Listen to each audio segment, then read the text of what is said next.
The new Destiny raid Vow of the Disciple has been completed with contest mode turned on, which means that it is extra difficult on day one. It's actually been extended because there were several problems on day one. Let's talk about what happened with the raid and my reaction to watching it from afar and seeing all the mechanics unfold and the unlockables that happened afterwards. Let's dive right in.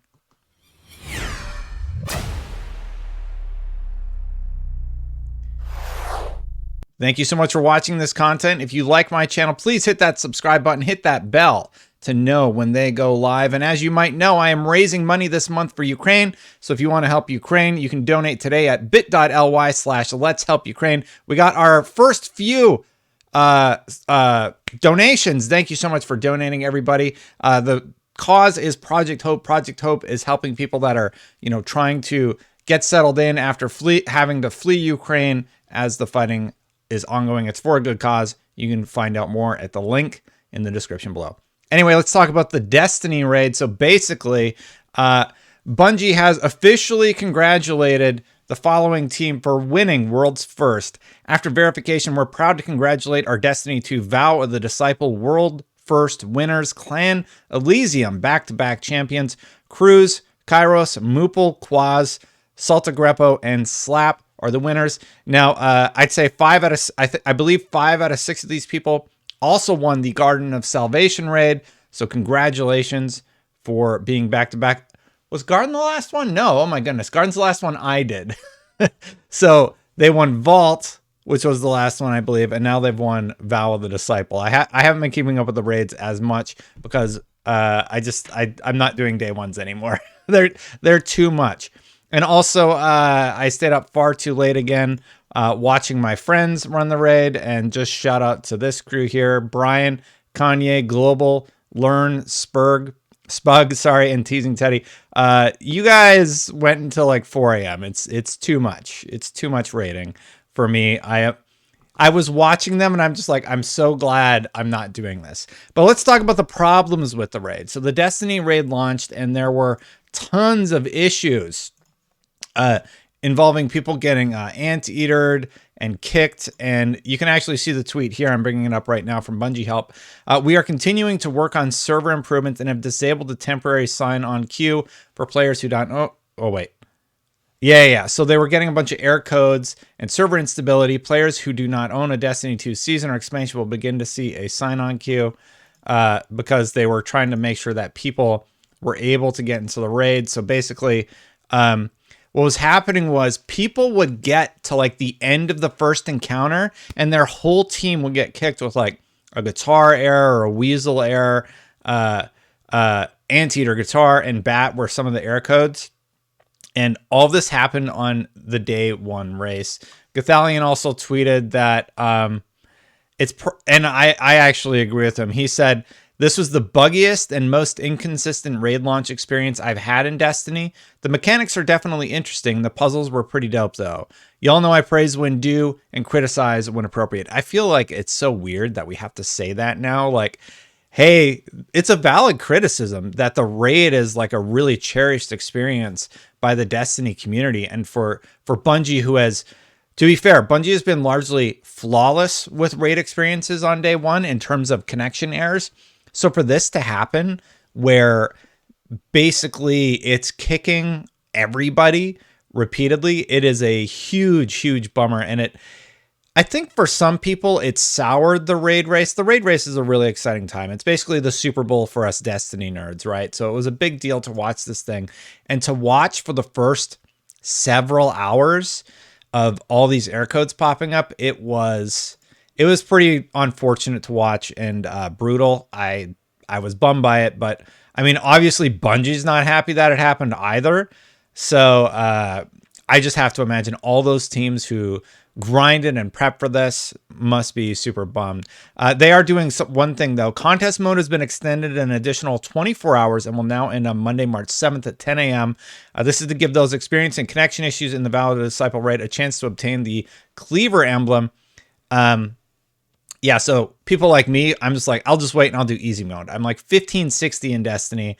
But what contest mode does is it kind of throttles you down to a cap, so all of your gear is capped. You can't do as much damage.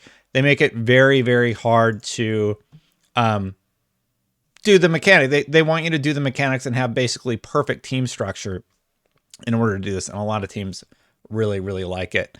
But yeah, I'm not doing that anymore. Anyway, here is the pulse rifle that you can get. This is from Destiny Bolton. It's Collective Obligation. And I will actually just minimize the window here so you can actually see it. So it's Collective Obligation, and it is Umbral Sustenance. The weapons magazine is automatically reloaded when you gain Devour, avoid Overshield, or become invisible. So it will reload, once you debuff people, and it keeps applying the debuffs to them. I've seen, I think Eror did a breakdown already, and it's an interesting weapon, but honestly, it's one of my least favorite of all of the exotics that I have seen in Destiny. It's interesting, but it's not a coveted must-have. So it will probably take me 55 clears to get it, just like it did for Vex Mythoclast, which I did not get until after after it was nerfed into oblivion. And fun fact, for those of you who know Destiny, you know that Datto has historically come in second place, and he has yet again come in second place by, I believe it was 3 minutes or 7 minutes. He says, missed it by that much. Second place, GG's Salta Greppo D2 and GG's Bungees for another great raid. We are still contenders. And there they go. There are all of their members from Math Class. Congratulations, Datto. And real quick, I want to talk about raid difficulty, because a lot of people, when I would do the day ones, they would come in and they'd be really critical. They'd be like, you guys don't have it together or anything like that. Like, people are just jerks, right? The thing is, you have no idea what it's like unless you've done it. If you've done a day one and you have gone through and actually done the prep for it, it's a lot of work for a team usually. Bungie has made it a lot more accessible in the last few years, where you can kind of play pretty casually and be up to the power level. But I think your builds, especially in this one, come into play in a very important way that you just need to be on the top of your game with. I think Math Class are one of the best teams out there. I know Glad has a great team. I think Glad finished further out. I don't know what place he came in, but Salta Greppo has been like rocking it lately. One of my proudest achievements rating was actually the fact that the team that I ran with, which included Teddy, and I think Global was on the team. I know it was Teddy and his brother and Marcus and McCadley were on there, and a few others. Timothus.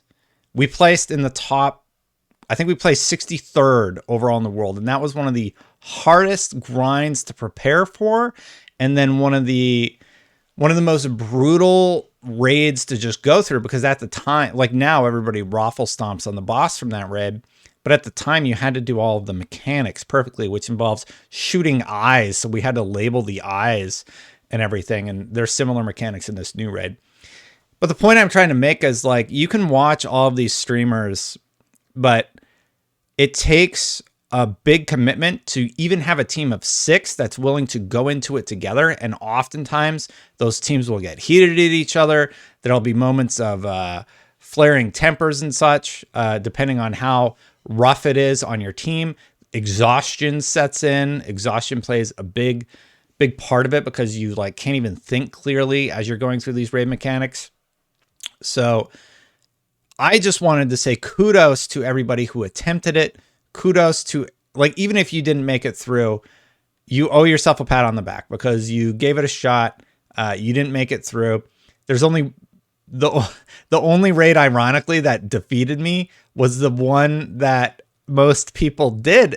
And that was, what was it? With the big floaty guy. We got to the big floaty guy and I was just exhausted. I'm just like, I have to go to bed. And we all overslept, and then we missed the day one contest. We were like exhausted and we never got it together. But, don't let that deter you. If you gave it a shot, congratulations. If you actually finished it, something like, I think 500 teams finished it day one so far, at least at 4 a.m. when Teddy finished it. So congrats to anybody who completed it. Congrats to anybody who gave it an attempt. It looks like a really cool raid. I'm excited to do it myself in a day. And that is sort of my reaction to the whole thing. Bungie, please figure out what those errors are, though. That was definitely a sour note on what was otherwise an exciting day. You know, I was worried they wouldn't be able to correct the issue in time, and that this would be their first like completely botched launch. Bungie's never had issues like that for their day one raids, where people would get to the end of an encounter and be reset. That is brutal. That is brutal.